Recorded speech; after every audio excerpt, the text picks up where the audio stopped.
Hola, en el serial de entrevistas que estamos haciendo a los candidatos a la Asamblea de Madrid, hoy vamos a conversar un rato con Pablo Iglesias, el candidato de Unidas Podemos, al que saludamos ya. Buenas tardes, Pablo, ¿cómo estás? ¿Qué tal? Un placer estar con vosotros. Igualmente. Oye, vamos a ir al grano rápidamente. Hay mucha gente que lo sabe, pero otra no. Yo soy de Numancia, lo digo siempre, porque digamos que la patria de uno es la infancia. Y como mi infancia está ubicada en Soria, pues en Soria es donde yo crecí, donde iba a Garray a ver los partidos en un campo de eso que se decía antes de campo de patatas, a ver jugar al Numancia en tercera división. Les vi ascender a segunda división B jugando un partido contra un Valladolid Promesas en el que quizá jugara un tal Fernando Hierro. Después en Los Pajaritos, pasando muchísimo frío, pues iba allí con el bocadillo de mi abuela y, digamos, eso no lo puedo cambiar. O sea, el fútbol es una pasión y es una emoción y mi equipo es el Numancia porque es el equipo de mi infancia.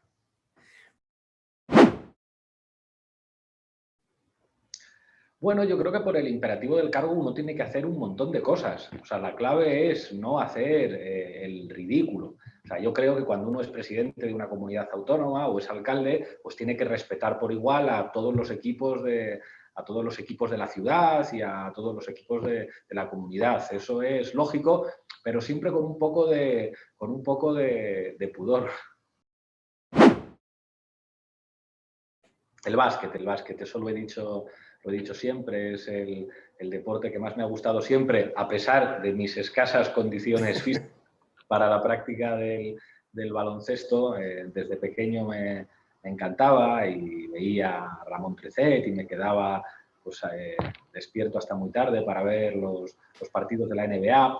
Una generación de baloncesto español que, a pesar de que pues, no llegaron tan lejos como llegaron los juniors de oro, pero que tenían algo, los Villacampa, los Sepi, los hermanos Jofresa, Rafa Vecina, John Pinone, Viriukov, los hermanos Martín, Corbalán, un jugador del que se habla muy poco, pero que yo creo que fue un adelantado en el baloncesto, Quique Villalobos, que empezaba a hacer cosas que luego después las hicieron muchos años después. A mí me volvía loco el básquet y la generación esa que llegó a los Juegos Olímpicos de Barcelona 92, que el balance fue discreto. O sea, yo les pude ver en algún partido que me llevó mi madre a ver los Juegos Olímpicos y bueno, esa es, digamos, la parte más sentimental del baloncesto.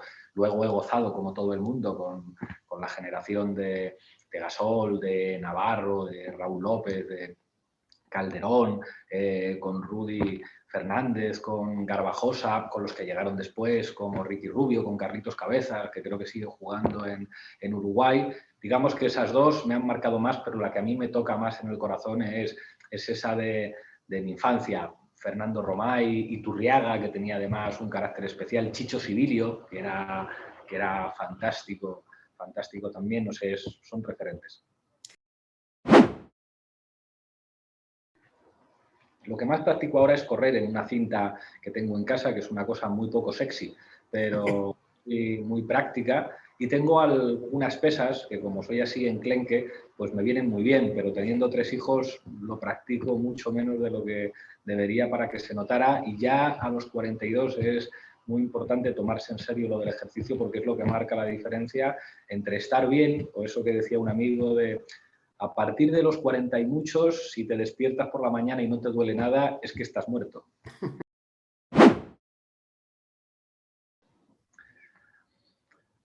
No sabría decirte porque yo he podido practicar muchos porque me crié en Soria y Soria tenía unas infraestructuras que me permitieron practicar muchísimos deportes. Cuando hice el instituto en Madrid, en clases de educación física, enseñaban muchos deportes que yo había podido practicar de pequeño: el balonmano, el voleibol, el bádminton, el frontón, el tenis de mesa. Un montón de deportes que mis compañeros de clase no habían podido practicar y yo en Vallecas sí, como el atletismo, donde había en Soria 2 referentes como Abel Antón y Fermín Cacho, y los clubes que había allí, el Soria Natural y el Foto Montoya. Y no sé, no sabría decirte, creo que he podido practicar todo lo que me ha apetecido. O sea, nunca he tenido como la sensación de, ay, cómo me hubiera gustado hacer esto, pero no he podido.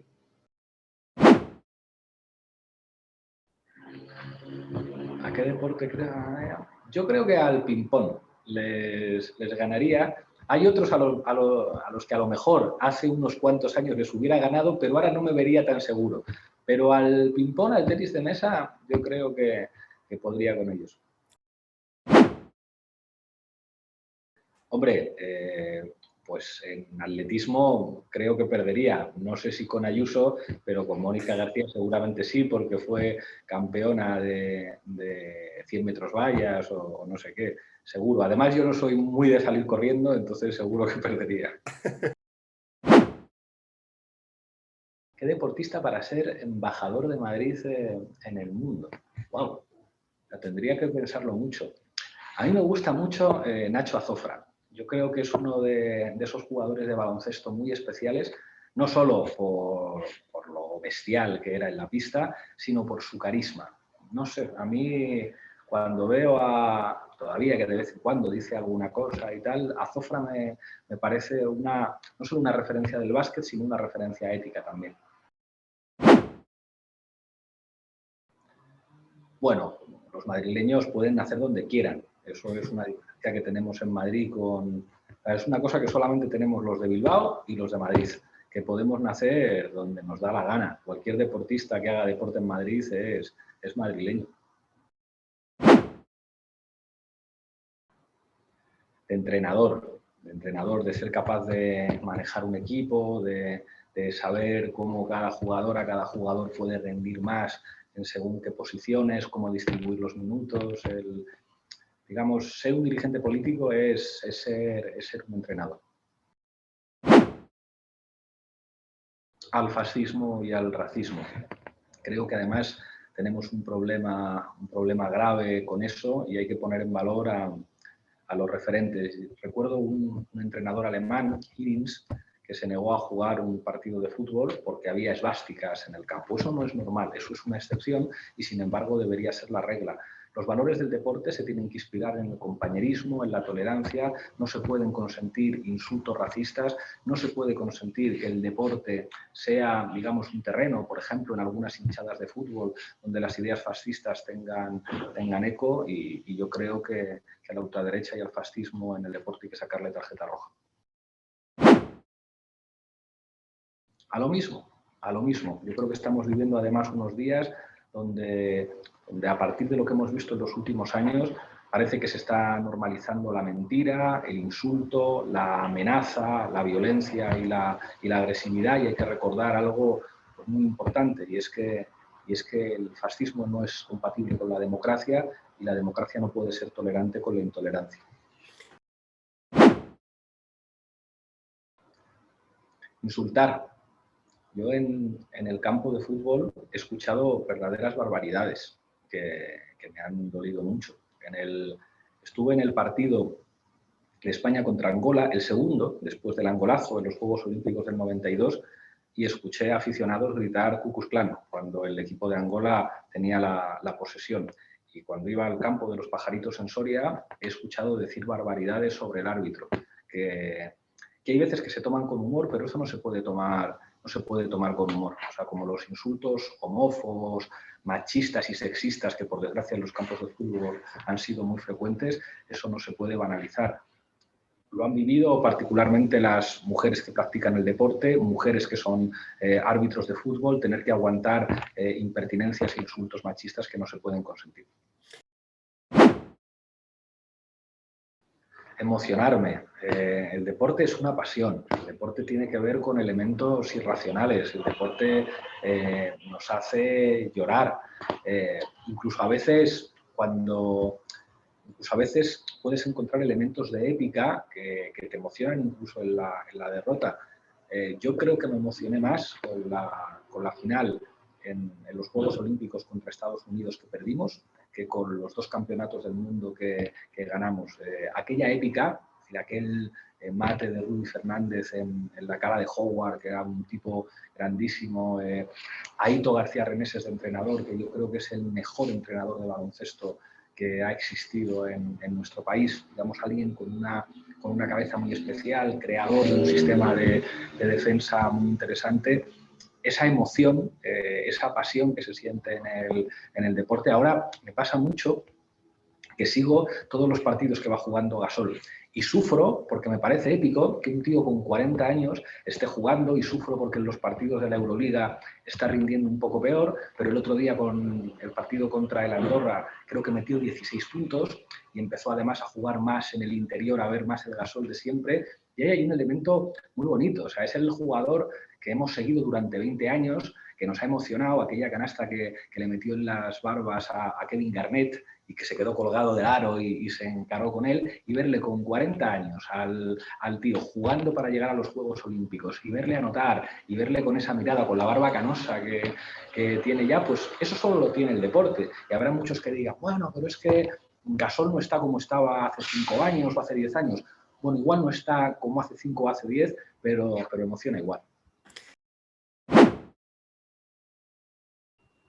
Yo creo que en la grada. He visto algunos partidos en palcos. Recuerdo que Jordi Villacampa, cuando era presidente del Joventut, me invitó a ir a ver un partido de la Peña. También, digamos, para echar una mano, porque necesitaban apoyo del ayuntamiento y estuvimos allí pues, trabajando mucho con la alcaldesa de entonces. Allí conocí a otros políticos que fueron. Pero claro, en el palco no te puedes emocionar, tienes que estar casi más pendiente de, digamos, de estar como sin moverte y como aplaudiéndolo todo, que de disfrutar con tu equipo mucho mejor en la grada. Yo creo que he puesto excusas terribles.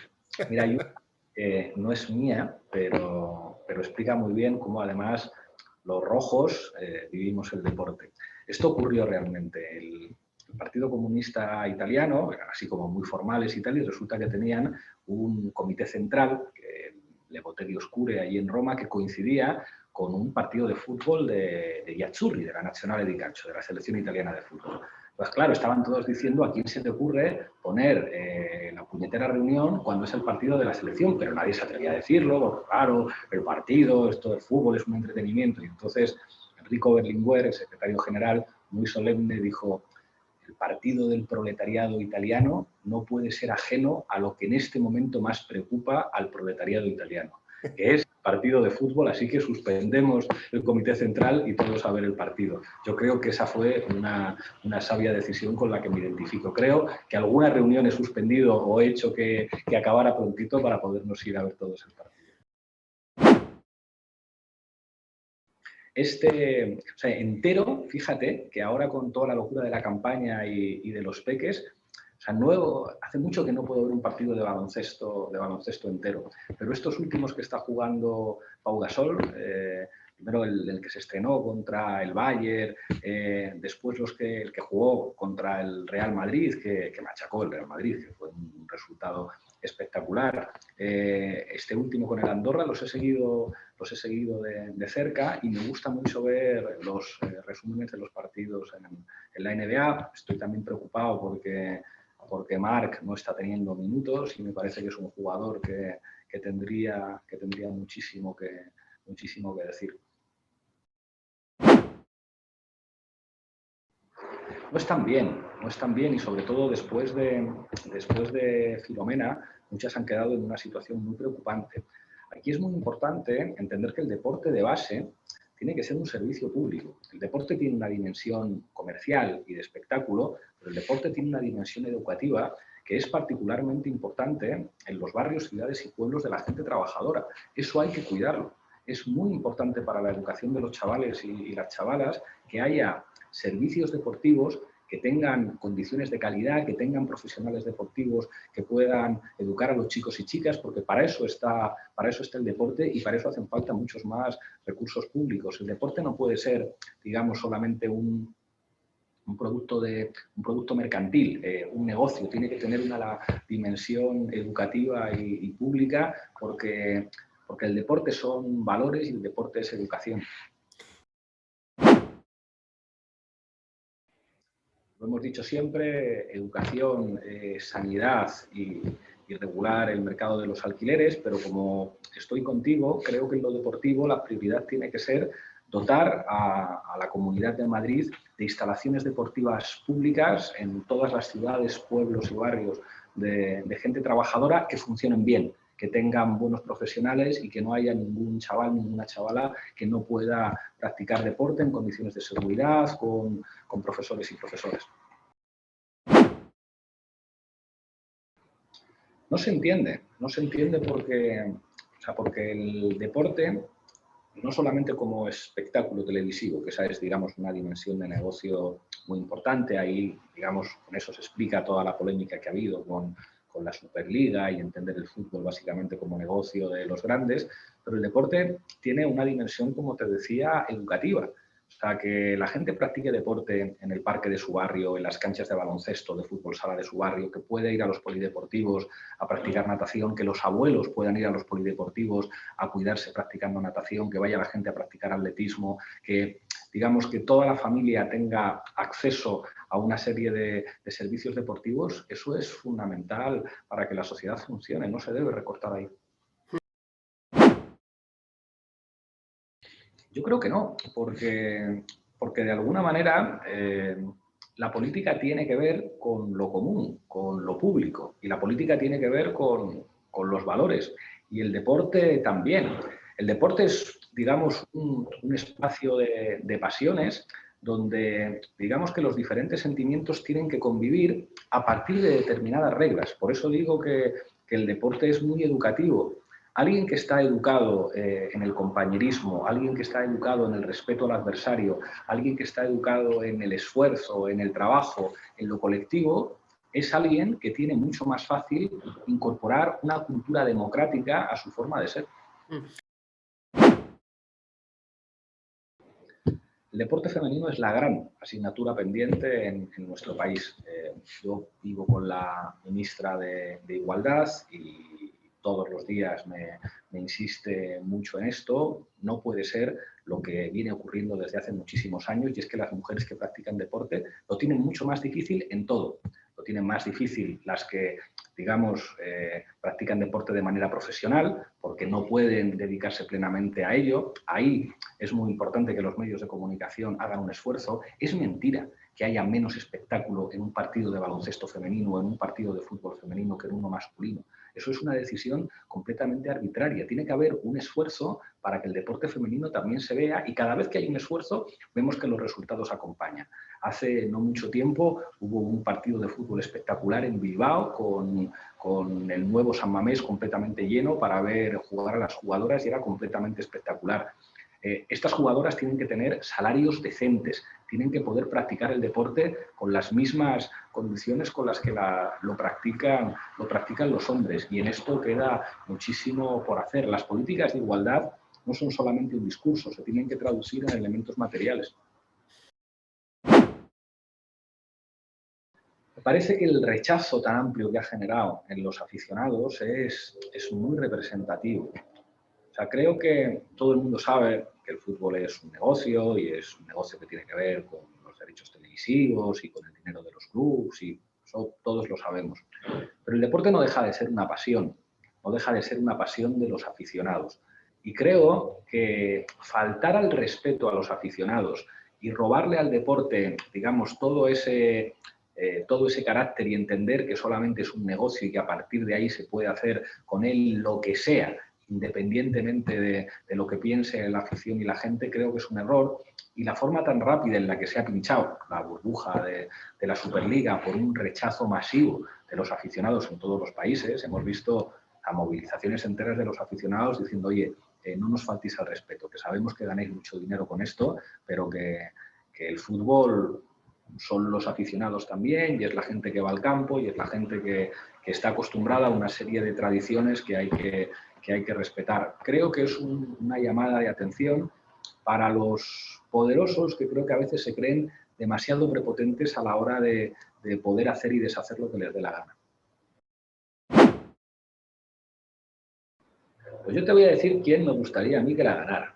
A mí me gustaría que la ganara el Atlético de Madrid, porque tiene un elemento de cierto romanticismo. O sea, cuando tú ves el presupuesto que tienen el Real Madrid y el Barça, dices: joder, lo raro es que no ganen todas las ligas ellos dos solos, porque con esa diferencia presupuestaria, en una competición además que se premia la regularidad, es prácticamente imposible que ningún equipo les haga sombra. Entonces me parece enormemente hermoso, y eso además es una de las características del fútbol, que a veces puede haber sorpresas. Que un equipo con menos dinero, que un equipo que, digamos, tiene menos recursos, pueda dar la sorpresa y ganar. Y tengo un enorme cariño al Sevilla, muchísimos amigos que son del Sevilla.